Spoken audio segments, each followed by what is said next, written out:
সাবেক প্রধানমন্ত্রী শেখ হাসিনার মৃত্যুদণ্ডের রায় ঘোষণার পর আলোচনা এসেছে তার ফাঁসি কার্যকরের বিষয় নিয়ে। কারাসূত্রের তথ্য মতে বাংলাদেশের ইতিহাসে আজ পর্যন্ত মৃত্যুদণ্ডপ্রাপ্ত কোনো নারী আসামির ফাঁসি কার্যকর হয়নি। গাজীপুরের কাশিমপুরে একমাত্র নারী কারাগারেও নেই কোনো ফাঁসির মঞ্চ।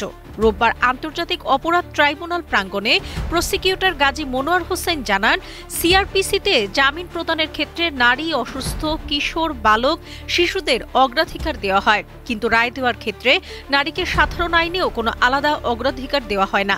ট্রাইব্যুনাল আইনেও কোনো আলাদা অগ্রাধিকার নেই। অতএব রায় প্রদানের ক্ষেত্রে কি অপরাধ করেছেন সেই অপরাধের গ্র্যাভিটি বিবেচনা করে শাস্তি প্রদান করা হবে।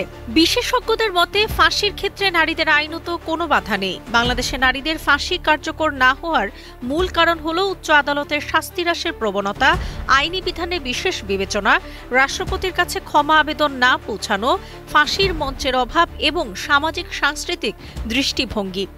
এসব কারণ একত্রে নারীদের ফাঁসির রায় কার্যকরে বাধা সৃষ্টি করে।